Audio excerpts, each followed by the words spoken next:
Salut les gens. Alors la dernière fois, on a vu comment est-ce qu'on pouvait rechercher et manipuler des informations à l'intérieur de fichiers depuis le terminal. Et aujourd'hui, on va voir comment on utilise Git. Alors cette fois-ci, ça va pas être une liste de commandes comme la dernière fois. On va suivre étape par étape comment est-ce qu'on importe un projet, on apporte des modifications à ce projet, on résout des problèmes avant de parler des branches. Donc la première chose dont vous allez avoir besoin pour importer votre projet, c'est ce petit lien que vous allez trouver ici. Vous cliquez sur Clone. Clone with HTTPS. Alors, il y a un autre lien au-dessus, c'est pour cloner avec SSH. Si vous avez mis en place sur votre ordinateur le SSH, vous allez utiliser ce lien. Mais j'ai pas envie de vous expliquer comment on le met en place parce que ça peut être un peu long, un peu compliqué. Du coup, on va juste utiliser le lien HTTPS. Copiez l'URL et depuis votre console, vous allez faire git clone et vous allez mettre ce lien. Ça va vous demander un nom de compte et un mot de passe. Le nom de compte, c'est normalement votre prénom, point, votre nom, at telecomnancy.eu et normalement le mot de passe, c'est le même mot de passe que celui que vous utilisez pour vous connecter aux ordinateurs de l'école.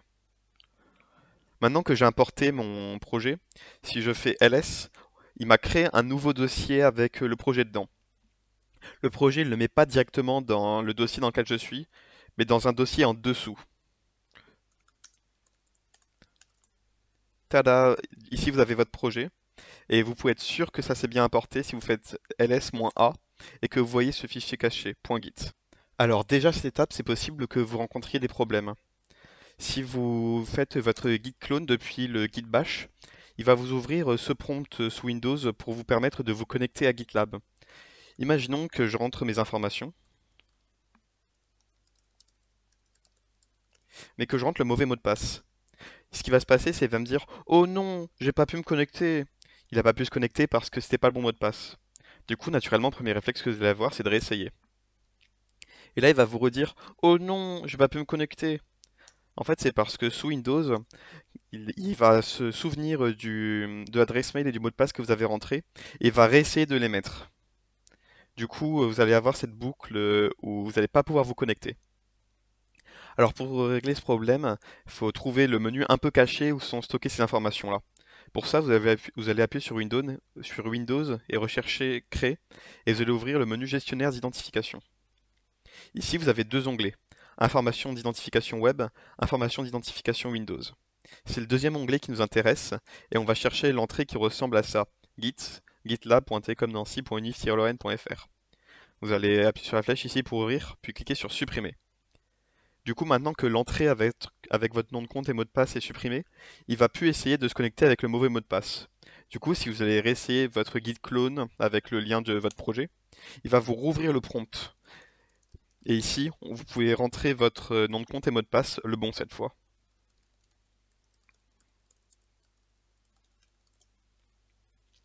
Tada! Et cette fois-ci, ça s'est bien importé.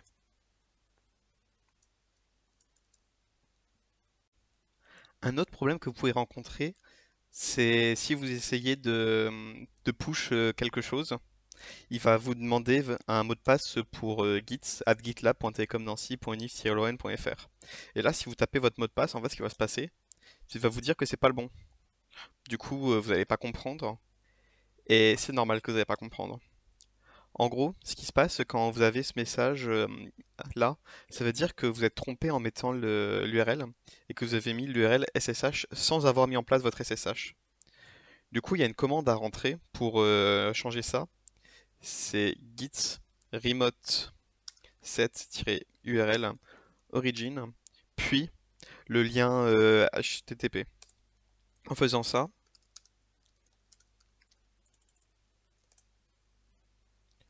il va vous changer et vous demander bel et bien votre nom de compte pour gitlab.tcomnancy.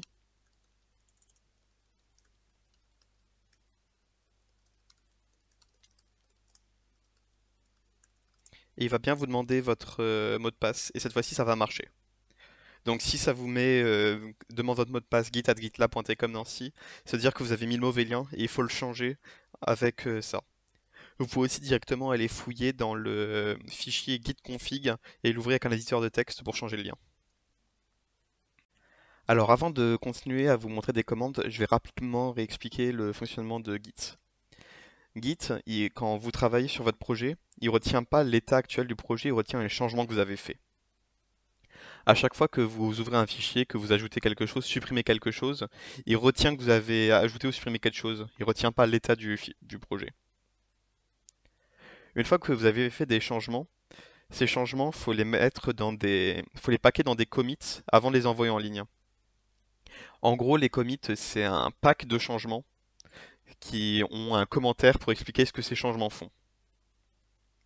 Du coup, sur votre machine, quand vous allez vouloir faire des changements, la première chose que vous allez faire, c'est tout simplement faire vos changements. Puis, vous allez les ajouter avec une commande. Ça préviendra Git que vous autorisez le prochain commit à avoir ces changements. Ensuite, vous allez créer ce commit, qui est le paquet que vous allez envoyer en ligne avec un commentaire. Ensuite, ce paquet, vous allez l'envoyer en ligne. Du coup, en ligne, on a juste les commits. On a juste un état initial et des changements pour arriver jusqu'à l'état du projet dans lequel on est. Mais si en ligne, venez à avoir un projet différent, il y a eu des changements en ligne, il y a eu des changements en local, il y aura un conflit. Du coup, on va voir en détail tout ça. Comment est-ce qu'on fait pour faire des changements? Comment est-ce qu'on note ces changements? Comment est-ce qu'on fait un commit?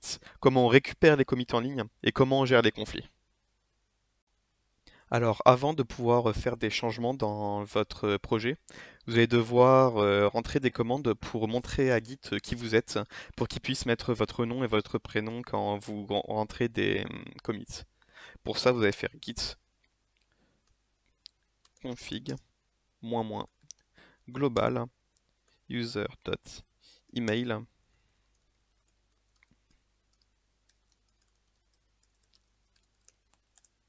et git config global user.name.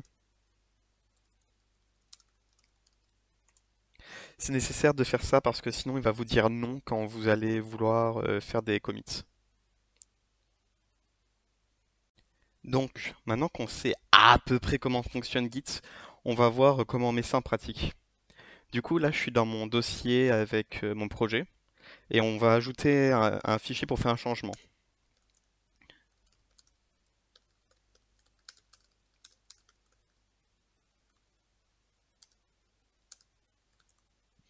Du coup, là, j'ai créé un fichier. Dans ce fichier, j'ai écrit incroyable, je suis un changement.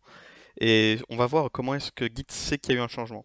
Pour savoir que Git sait qu'il y a un changement, qu'il n'y a pas de problème, on écrit git statut. Dans ce petit menu là qui apparaît, on a plein d'informations, notamment le fait qu'on a un changement et que ce changement il n'a pas encore été traqué, qu'il n'a pas encore été add. Add, c'est la première étape pour ajouter un changement à un commit et l'envoyer en ligne. Du coup, je vais écrire git add le nom de mon fichier.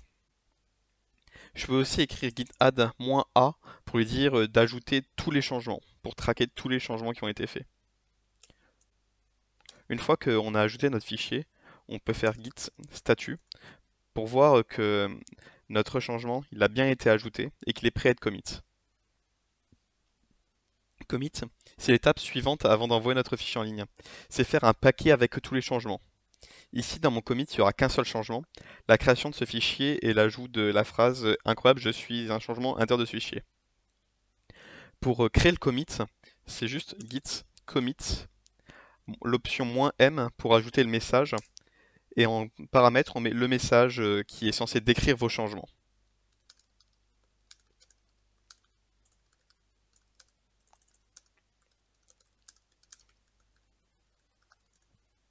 Toc. Maintenant, votre changement, il est prêt à être envoyé. Si je fais git statut, ça me met absolument rien parce que la, le pointeur de git, là où je suis, il est à jour.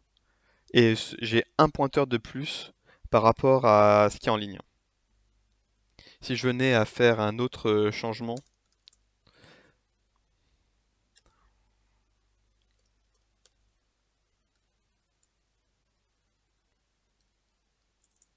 toc,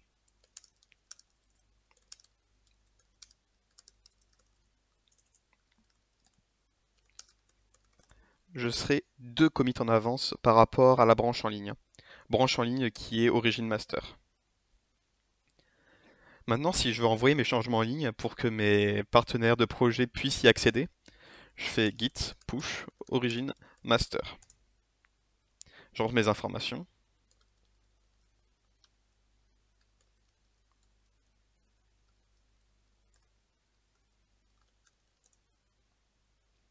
Et tada! Là, si je fais git statut, il me dit que je suis à jour avec la branche en ligne et qu'il n'y a rien à commit. Donc ça, c'est ce qui se passe quand tout se passe bien. Mais avec Git, en fait, vu que vous allez être plusieurs à travailler sur le même projet, il se peut qu'il y ait des changements qui soient faits par une personne sur un fichier et par une autre personne sur le même fichier en même temps. Ce genre de choses, ça crée des problèmes et on va voir maintenant comment on fait pour les résoudre. Du coup, j'ai ajouté un nouveau fichier qui va s'appeler merge et dans ce fichier, je vais mettre un changement dedans.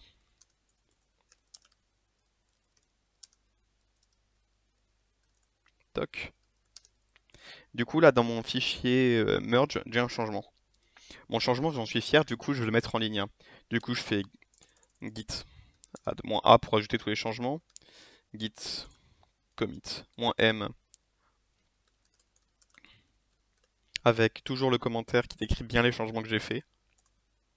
Et git push origin master.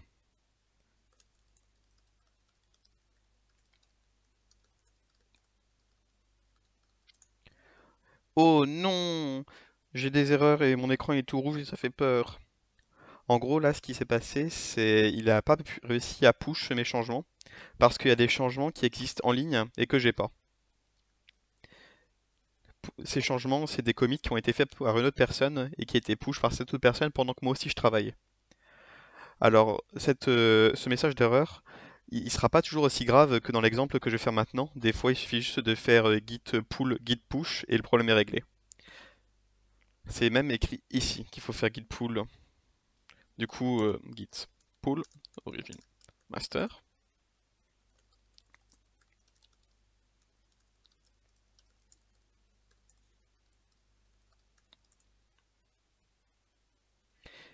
Et là, après que j'ai fait mon pull, il y a des messages écrits en gros qui font très très peur. Il y a un conflit. Genre, résolvez le conflit avant de commit. Du coup, on va voir où est-ce qu'il est le conflit. Le conflit, du coup, il est dans le fichier merge que j'ai créé juste avant, où il y a eu plusieurs modifications. Il y a eu des modifications en ligne et il y a eu des modifications sur mon ordinateur. Alors, pour voir les modifications qui ont été faites, je vais faire vim merge pour m'ouvrir mon éditeur de texte.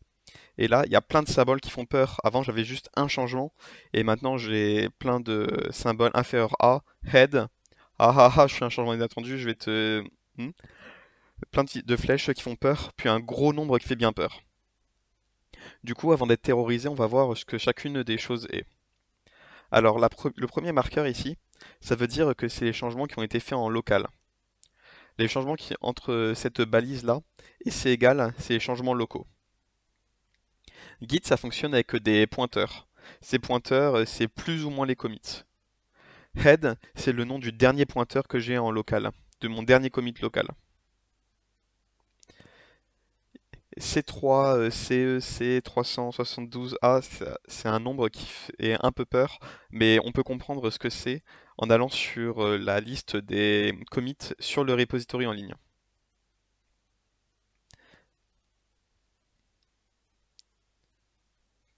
Ça correspond à ce commit-là. C'est le dernier commit qui a été fait en ligne et c'est lui qui a ajouté le changement inattendu. Ça correspond donc au hash du dernier commit. Hash qui est là. C3CE, C3CE. Mais maintenant que j'ai mon commit et que je suis devant le changement en ligne et mon changement, comment est-ce que je résous le problème? Bah, je résous le problème juste en modifiant le fichier, en gardant ce que je veux garder.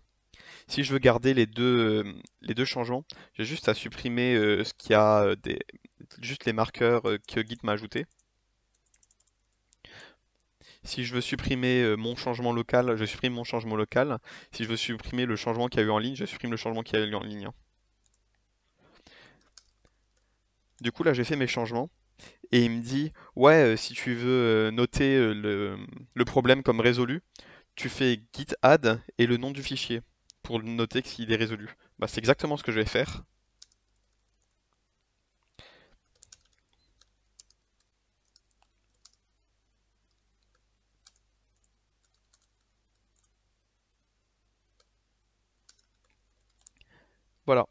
Du coup, maintenant j'ai mes deux commits. J'ai le commit que j'ai fait avant qui fait un changement et le commit qui résout le problème de merge. Du coup, j'ai plus qu'à faire git push origin master.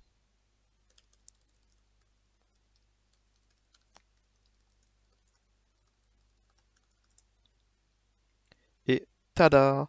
Du coup, là, si je retourne sur ma liste de commits, j'ai bel et bien mon changement et le problème qui s'est résolu. Alors maintenant qu'on a vu comment est-ce qu'on fait pour commit notre travail et le mettre en ligne hein, et résoudre les problèmes lorsqu'il y en a, on va un peu parler des branches. Alors sur Git, d'en parler juste avant. Il y a un système de pointeurs. Chaque commit c'est un pointeur et chaque commit pointe vers le commit précédent. Du coup, si on a le projet initial, lui, lui c'est des changements. Lui c'est des changements. On peut avoir la somme, le projet en faisant la somme de lui, plus lui, plus lui. Et du coup, ça permet de obtenir le projet en retenant les changements. Mais c'est aussi possible qu'il y ait plusieurs commits qui pointent vers le même commit. C'est ce qui se passe quand on fait une branche. Quand on fait une branche, on a une bifurcation dans notre arborescence des changements. Du coup, la branche là et la branche là, elles se basent sur le même projet, mais elles ont des changements différents. On va voir comment ça se passe maintenant dans le terminal, comment est-ce qu'on fait pour créer une branche, comment est-ce qu'on fait pour changer de branche, et comment est-ce qu'on fait pour que ce changement-là s'ajoute après le changement-là. Du coup, la première chose qu'on veut faire quand on travaille avec des branches, c'est créer la branche. Pour ça, c'est git branche et le nom de la branche. Ensuite, si on fait git statut, on se rend compte qu'on nous dit qu'on est toujours sur la branche master, qu'on n'est pas sur notre nouvelle branche. Du coup, on se demande, mais est-ce que ma branche existe bien? Pour savoir si elle existe bien, branche, moins L, on a la liste des branches et on amène une petite indication qui nous dit sur quelle branche on est. Pour changer de branche, git checkout, le nom de la branche. Du coup, là, si je refais branche.l, je suis bien sur le nom. Je fais git statut, je suis bien sur ma branche, le nom. Ensuite, on va voir ce qui se passe quand je fais des changements sur cette branche.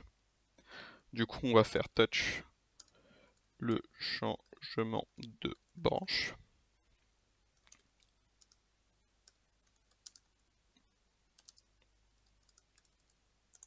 Toc, voilà. Mes changements, je les add.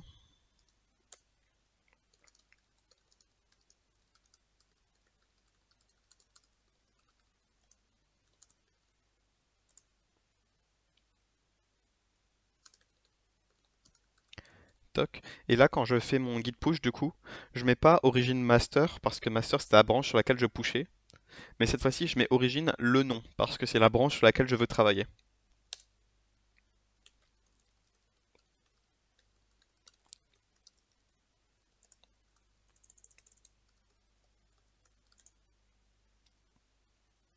Voilà. Du coup, maintenant, on va voir ce qui se passe sur Git. Du coup, là, si j'actualise, il va bien me montrer que j'ai deux branches et pas qu'une seule branche. J'ai la branche master, la branche le nom. Si je clique sur ma branche le nom, j'aurai bel et bien mes changements avec le changement de branche. Tandis que si je vais sur ma branche master, j'ai juste mes anciens fichiers. Du coup, comment est-ce qu'on fait pour fusionner les deux branches? Alors là, je suis sur ma branche master, où j'ai mes changements qui ont été faits. On est dans le même cas que tout à l'heure sur le schéma, où on a plusieurs changements qui ont été faits en parallèle.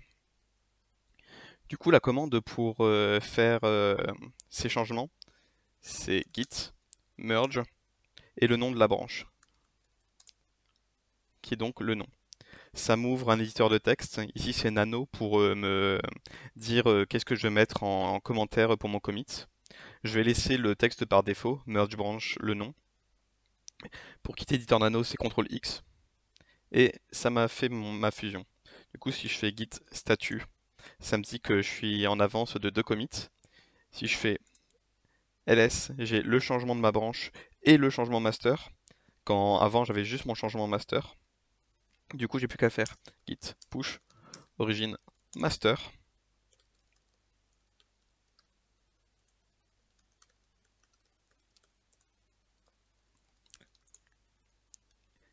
Et tada, j'ai mes changements qui ont été fusionnés. Si je retourne sur mon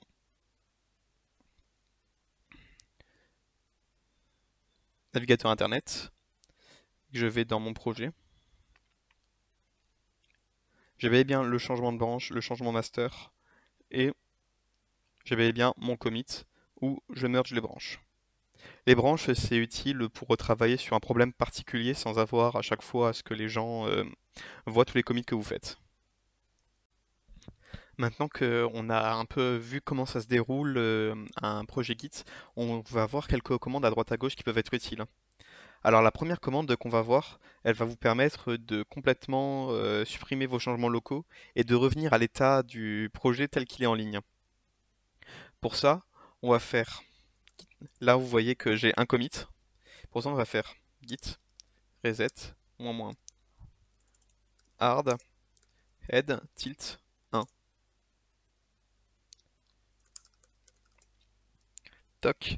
Et maintenant mon projet il est à jour avec Origin Master. C'est aussi possible que vous ayez fait des changements mais que vous vouliez les enlever. Pour ça c'est git clean-f.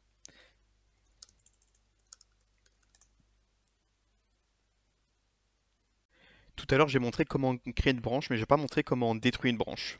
C'est juste git branche -d et le nom de la branche.